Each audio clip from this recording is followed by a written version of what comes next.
অনেকদিন পর শ্বশুরবাড়িতে গিয়ে দেখলাম পুরো বাড়ির দৃশ্যটাই পাল্টে গিয়েছে। এখানে আমার ছোট চাচা শ্বশুরা তো আগেই ঘর করেছিল, আর এখন গিয়ে দেখলাম আবার যে ঘরের কাজ শুরু হয়ে গেছে। প্রথমে তো ঘরটা কমপ্লিট করে ওনারা উঠে গিয়েছে, আর এখন বাহিরে আস্তর দেওয়ার পালা, তো ওটার কাজ শুরু করে দিয়েছে আমার চাচা শ্বশুররা। আর এক ফাঁকে তো বাহিরে রান্নাটাও বসিয়ে দিয়েছি। আর আসসালামু আলাইকুম, কেমন আছো তোমরা সবাই? অনেকদিন পর একটা ব্লগ ভিডিও আপলোড করতে যাচ্ছি। অনেকদিন হলো তোমাদের সাথে কোনো ভিডিও আপলোড করতে পারি না, তাই ভাবলাম একটা ব্লগ ভিডিও তোমাদের সাথে শেয়ার করি। অনেকদিন আগের ভিডিও এই ভিডিওটা, সব বরাতের আগে যখন আমি আমার শ্বশুরবাড়িতে গিয়েছিলাম তখনকার ভিডিও আমার মোবাইলে তো পড়ে রয়েছে। আমি অনেক দিন ধরেই ভাবছিলাম যে ভিডিওটি তোমাদের সাথে শেয়ার করব, কিন্তু আসলে সময়ের অভাবে আমি শেয়ার করতে পারছি না। তো যাই হোক, এখানে দেখতে পাচ্ছ আমি বিড়ালটাকে আদর করেছি। আমার ননদ খুব শখ করে এই বিড়ালটাকে এনেছিল পালার জন্য, কিন্তু এখন আর বিড়ালটা আমাদের মাঝে বেঁচে নেই। খুব সুন্দর ছিল মাশাআল্লাহ বিড়ালটা।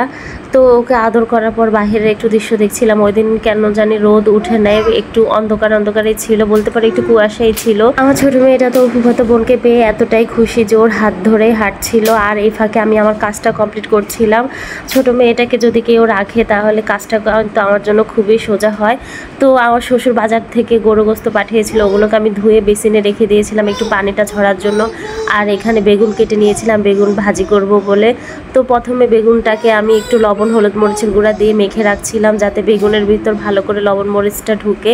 তো মেখে আমি এক সাইডে রেখে দেব, আর গরুর মাংসটা এক পাশে বসিয়ে দেব। তোমরা সবাই যারা কম বেশি আমার ভিডিও দেখো তারা সবাই জানো আমি গরুর মাংসটা সমস্ত মশলা দিয়ে হাত দিয়ে মেখে তারপর মাংসটা বসিয়ে দেই।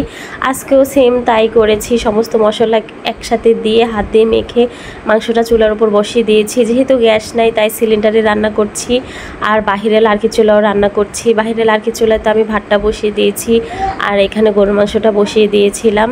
তো গরুর মাংসটা হতে হতে এই তো তোমাদেরকে দেখাচ্ছি বাহিরে আমার ভাতটা হচ্ছে। আমাদের ঘরে কিন্তু সবাই কম বেশি পছন্দ করে গরুর মাংসের সাথে আলু দেওয়া, তাই ভাবলাম যে গরুর মাংসের সাথে কয়েকটা আলু দিয়ে দিই। যেহেতু আলু বেশি ছিল না, যতটুকুই ছিল অতটুকুই কেটে নিচ্ছিল আমাদের ফুফু শাশুড়ি। আর এখানে খাসিরা দিয়ে বেগুন দিয়ে রান্না করব। আমাদের ঘরে কিন্তু অনেক মানুষ, তো গরুর মাংস রান্না করলেই শুধু হবে না, যেহেতু অনেক মানুষ তরকারিও লাগবে বেশি, তো এই জন্য খাসিরাও রান্না করব। খাসিরাটা তো এখানে ধুয়ে রেখেছি আমি, গরুর মাংসটা হলে খাসিরাটা বসিয়ে দিব। তো দেখতেই পাচ্ছ গরুর মাংসটাও কিন্তু কষানো হয়ে গেছে, এমনকি সিদ্ধ হওয়ার পর আমি আলুটাও দিয়ে দিয়েছি, আলুটাও আমার সিদ্ধ হয়ে আসছে। আর এই তো বাহিরে আমার শাশুড়ি তরকারিটা বসিয়ে দিয়েছে। আমাকে জিজ্ঞাসা করেছিল যে তরকারিটা উনি বসিয়ে দিবে কিনা, আমি ওনাকে বলেছিলাম যে হ্যাঁ আপনি বসিয়ে দেন। তো এখানে বাহিরে সে তরকারিটা বসিয়ে দিয়েছে আমার কাজের সুবিধার জন্য। একটু পরে এসে আমি তরকারিটা একটু নাড়াচাড়া দিচ্ছিলাম। আমার শাশুড়ির হাতের রান্না কিন্তু অনেক মজা হয়, তরকারিটার কালার কিন্তু খুব সুন্দর এসেছিল। তো ফাইনালি আমাদের গরু মাংস রান্নাটাও কমপ্লিট হয়ে গেছে। আমি এখানে দুটো টমেটো কেটে দিয়েছিলাম, কারণ আমার শাশুড়ি আমাকে বললো যে দুটো টমেটো কেটে দেওয়ার জন্য।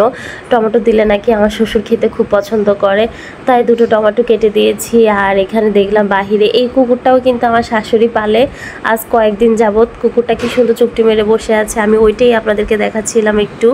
তো ফাইনালি তরকারিটাও কিন্তু হয়ে গেছে বেগুন দিয়ে খাসিরা, আর কিছুক্ষণ পরেই তো মাছটাও আমি বসিয়ে দিয়েছি। বাহিরে দেখলাম যে আমার চাচা শ্বশুরের ছেলেটা হাতে পিস্তল নিয়ে দুষ্টামি করছে, তো আমি ওর সাথে একটু দুষ্টামি করতে চলে এসেছি। ও আপনাদেরকে বলতে ভুলে গিয়েছি, এটাই কিন্তু আমার একমাত্র ছোট দেবর।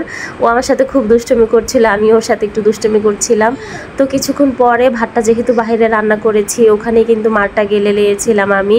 তো ভাতটা আরেকটা পাতিলে আমি ঢেলে নিচ্ছি, যেহেতু ভাতের পাতিলে কালি আছে, কালিওয়ালা পাতিল পাকের ঘরে নেব না।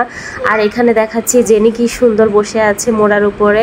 কিছুক্ষণ পর আমার মেয়েটার খুব খেতে পায়, ওর মুখে যেহেতু ঘা তরকারি খেতে পারবে না, তাই ওকে একটা ডিম দিয়ে ভাজি করে ভাত দিলাম। এদিকে জেনি তামসাটায় আপনারা দেখুন, একবার সে মোড়ায় বসে আরেকবার টেবিলের উপর বসে আছে। আর এখানে কিন্তু আমি বেগুন ভাজিটা অলরেডি বসিয়ে দিয়েছি, যেহেতু অনেক বেলা হয়ে গেছে, দুপুরে খাওয়ার সময়ও হয়ে গেছে, তাই তাড়াহুড়া করে বেগুনটা ভাজি করে নিচ্ছিলাম। আজকের ভিডিওটি আমার এই পর্যন্ত। যদি ভালো লেগে থাকে তাহলে ভিডিওটি শেয়ার করবেন, লাইক করবেন, কমেন্ট করবেন এবং চ্যানেলটি ফলো দিয়ে রাখবেন। ততক্ষণে ভালো থাকুন। আল্লাহ।